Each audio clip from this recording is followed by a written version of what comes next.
नमस्कार मित्रों, पुनीस एस्ट्रोलॉजी हिंदी के इस वीडियो में आपका स्वागत है। सूर्य का गोचर अब सिंह राशि में होने जा रहा है। एक तरह से यह सिंह संक्रांति है। हिंदू कैलेंडर के हिसाब से ये हमारे नए माह की शुरुआत है। ये जो नए माह का प्रारंभ है, सौर माह का जो प्रारंभ है, इसमें सूर्य का गोचर, जिसकी वजह से ये माह निर्धारित होता है, महत्वपूर्ण हो जाता है।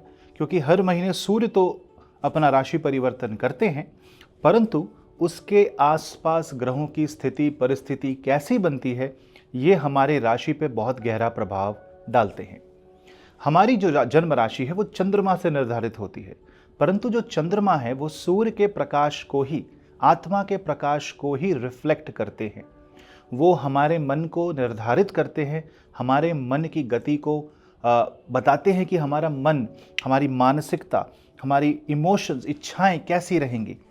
तो ऐसे में सूर्य के ऊपर अगर कुप्रभाव पड़े या सूर्य नीचस्थ हो जाए तो हमारे मन में एक नेगेटिव एनर्जी आ सकती है।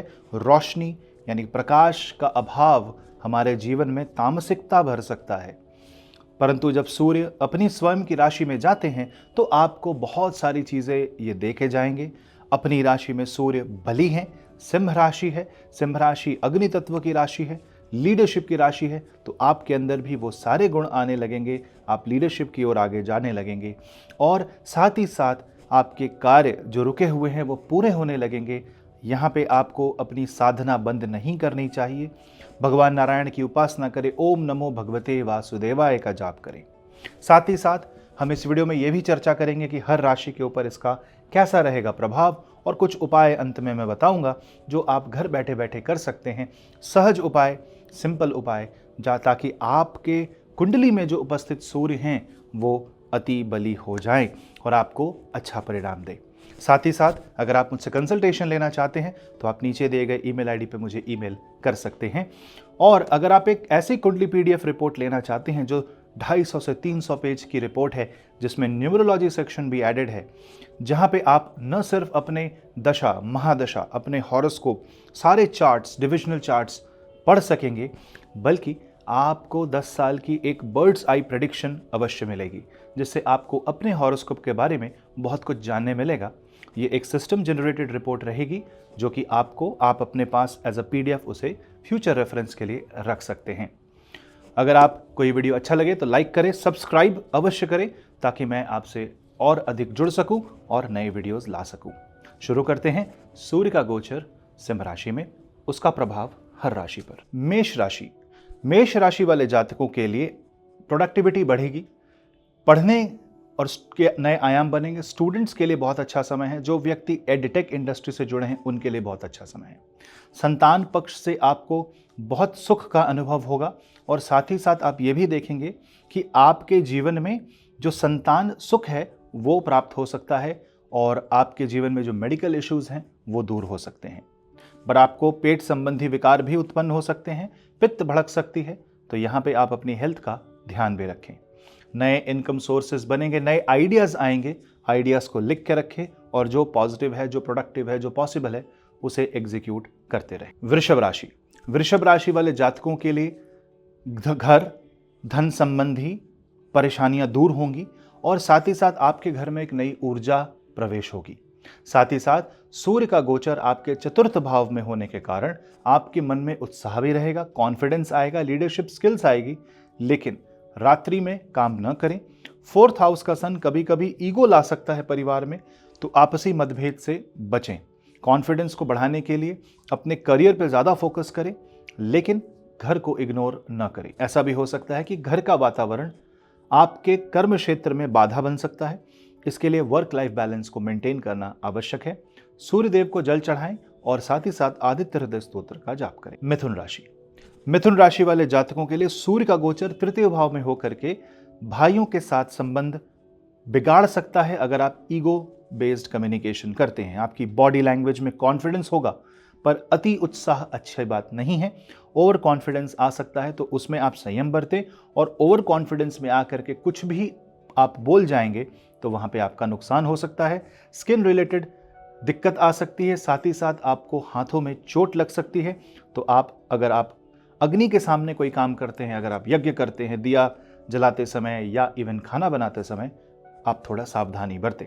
परंतु कॉन्फिडेंस आएगा, बॉडी लैंग्वेज में एक पावर, एक अथॉरिटी जैसी बात आएगी, आपका प्रभाव बढ़ेगा। तो इस प्रभाव जो प्रभावशाली ऊर्जा है उसका नियंत्रण करना आपकी रिस्पॉन्सिबिलिटी बन जाती है और अति उत्साह में आके कुछ ज्यादा ना बोल जाए। कर्क राशि वाले जातकों के लिए सूर्य का गोचर द्वितीय भाव में होगा। परिवार और संबंधों के भाव में सूर्य का जब गोचर हो तो यहाँ पे परिवारजनों के साथ मिलजुल के चलना चाहिए, वरना एक छोटी सी बात का बतंगड़ बना सकती है। खर्चे बढ़ सकते हैं। साथ ही साथ यहाँ पे ऐसा भी हो सकता है कि जो हेड ऑफ द फैमिली है उनके साथ ओपिनियन डिफरेंस हो, पिता के साथ ओपिनियन डिफरेंस हो जाए। आप शायद अपना फैमिली बिजनेस ज्वाइन करना नहीं चाहते, लेकिन आप अपने कैरियर को बनाना चाहते हैं। लेकिन यहाँ पे एक कॉम्बिनेशन जो एनर्जीज का बन रहा है द्वितीय भाव में, एक तरफ पॉजिटिव भी है और दूसरी तरफ अगर वो नियंत्रण खो दे तो नेगेटिव हो सकता है। यानी आपको लिमिट में रह करके कॉन्फिडेंस के साथ आगे चलना है, लेकिन अपनी मर्यादा नहीं भूलनी है। आपके सेविंग्स और एक्सपेंसेस को बैलेंस करेगा ये सूर्य का गोचर, और साथ ही साथ आपकी फाइनेंशियल इनसिक्योरिटीज को भी दूर करेंगे। सिंह राशि वाले जातकों के लिए आपके लग्न में सूर्य का गोचर हो रहा है। तो लग्न में होने वाला सूर्य का गोचर आपके जो ऑरा है उसको बढ़ाएगा, आपकी पर्सनैलिटी में निखार लाएगा, आपके अंदर कॉन्फिडेंस आएगा, लीडरशिप स्किल्स आएंगे और आप बड़े बड़े काम बड़ी आसानी से कर जाएंगे।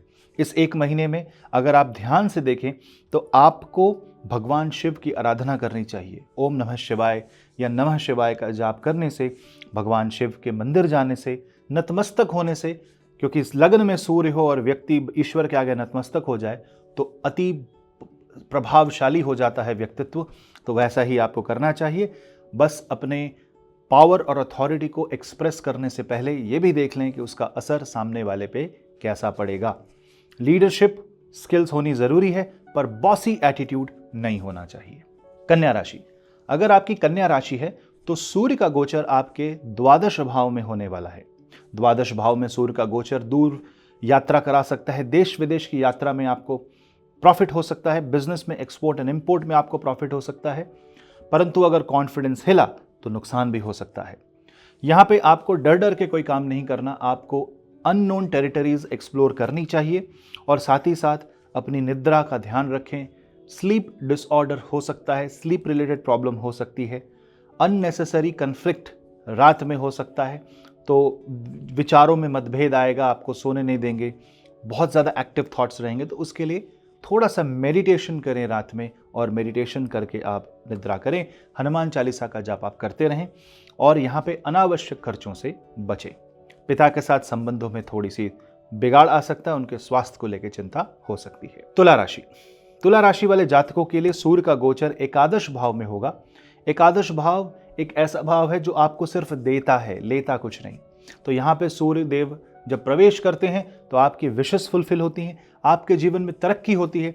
अगर आप फैक्ट्री लगाना चाहते हैं, दुकान खोलना चाहते हैं, नए जॉब, नए इनकम सोर्स को पाना चाहते हैं, तो आप मैनिफेस्ट कर सकते हैं। पावर ऑफ मैनिफेस्टेशन आपकी बढ़ जाती है और साथ ही साथ आपका सोलर प्लेक्सस चक्र इतना एक्सपैंड होता है कि आपको निर्भय बनाता है और आप भयहीन होकर के आप आगे बढ़ते हैं और बड़े बड़े डिसीजन आप ले सकते हैं। बस यहाँ पे ये देखना है कि आपके जो कॉन्फिडेंस है, जो डिसीजन है, जो नेटवर्क सर्कल से जो आपको प्रोत्साहन मिल रहा है, उसके चक्कर में कहीं आप ये न भूल जाएं कि आपकी एबिलिटीज कितनी है। एबिलिटी से ज्यादा नहीं करना है। वृश्चिक राशि, अगर आपकी वृश्चिक राशि है तो अवश्य ही आपके जीवन में सूर्य का गोचर दशम भाव में होगा। अब दशम भाव में होने वाला सूर्य का गोचर करियर संबंधी क्षेत्र में सक्सेस दे सकता है। आपकी प्रमोशन हो सकती है, आपको एप्रिसिएशन मिलेगा और आपके जीवन में पॉजिटिव चेंजेस आएंगे। करियर बदलने के योग बनते हैं। तो जिन व्यक्तियों को जॉब चेंज करना है उनका मन उस तरफ जा सकता है। अब यहां पे यह देखने वाली बात है कि आप उस चक्कर में जो आप कर्म अभी कर रहे हैं उससे आप रिस्पॉन्सिबिलिटी निभाएं, उससे आप मुंह ना मोड़ें और आप अपने जीवन में जो कर्तव्य है उसे पूरा करते जाएं। और ग्रोथ, प्रोग्रेस बिल्कुल होने वाली है। और साथ ही साथ आपकी जो ऑरा है, जो आपकी पावर है, वो लोग उसको पहचानेंगे और ये समझेंगे कि आप जो कर रहे हैं वो आवश्यक क्यों है। परंतु अपने मोटिवेशन के चक्कर में किसी और को परेशानी न हो, इस बात का ध्यान रखें। धनु राशि, अगर आपकी धनु राशि है तो भाग्य स्थान में सूर्यदेव आके भाग्योदय करते हैं।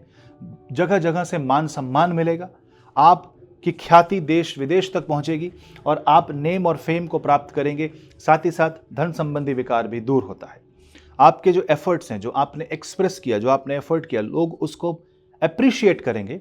और साथ ही साथ गुरुजनों से भी आपको गुरुजनों का सानिध्य प्राप्त होगा, बड़े बुजुर्गों का आशीर्वाद प्राप्त होगा और आप बड़े बड़े काम सहजता से कर सकते हैं। तो कुछ अगर बड़ा करना चाहते हैं तो अभी आप कर सकते हैं, परंतु चूंकि बुध वक्री हैं, रिसर्च करके ही करें।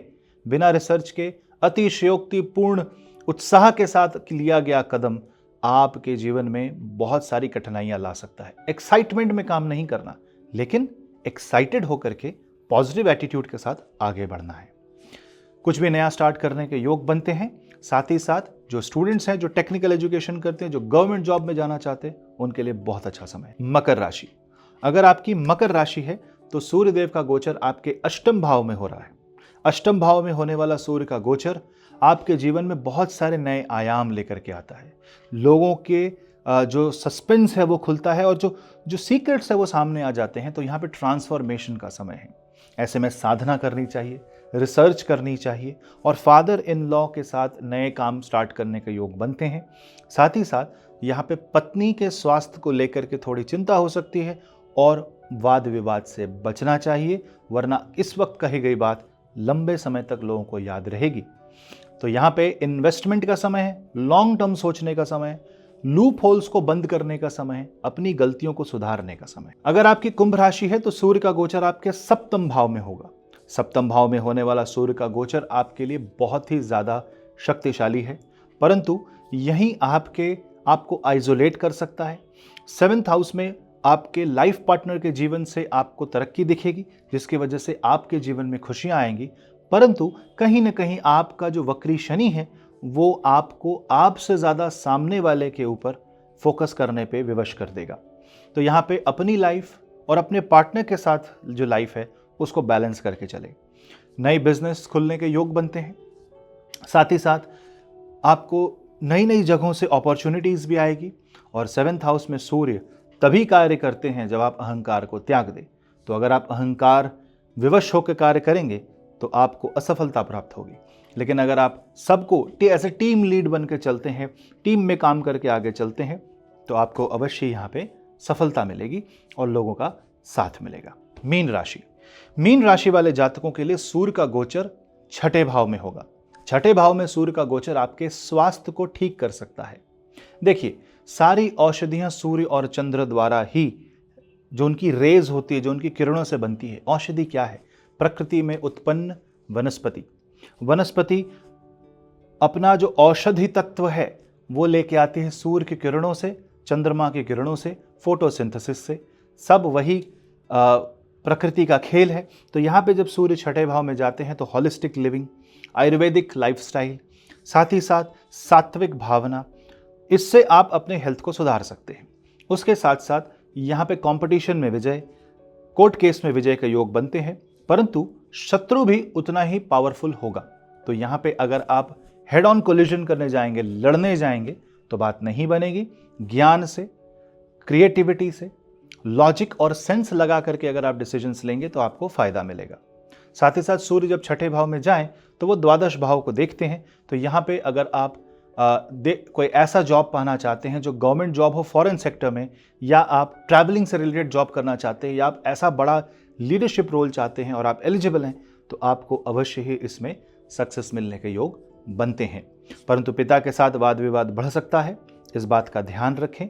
छठा भाव प्रारब्ध कर्म का होता है, तो अपने रिस्पॉन्सिबिलिटी को निभाना पड़ेगा। ये सूर्य आपको ये बताएंगे कि आपका प्रारब्ध क्या है, आपकी रिस्पॉन्सिबिलिटी क्या है, उसे आप अवश्य निभाएं। तो मित्रों, ये था 12 राशियों के लिए सूर्य का प्रभाव, सूर्य का सिंह राशि पे प्रभाव।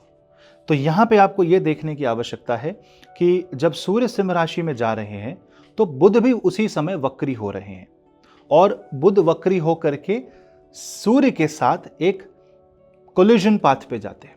शुक्र देव भी सिंह राशि में है, यानी वाद विवाद से बचना पड़ेगा, वाणी को नियंत्रण करना पड़ेगा, साथ ही साथ माता सरस्वती की आराधना करने से भी आपको बहुत लाभ प्राप्त होगा। उपायों में इस वक्त भगवान गणेश की आराधना, वक्रतुंड महाकाय सूर्यकोटि समप्रभ निर्विघ्नं कुरु मे देव सर्वकार्येषु सर्वदा। साथ ही साथ भगवान शिव की आराधना, विष्णु सहस्त्र नाम का जाप, माता सरस्वती की आराधना, सूर्य को जल देना, आदित्य हृदय स्तोत्र का जाप करना और साथ ही साथ गुड़ और गेहूं का दान करना, मंदिर में गरीबों को दान करना बहुत अच्छा माना जाता है।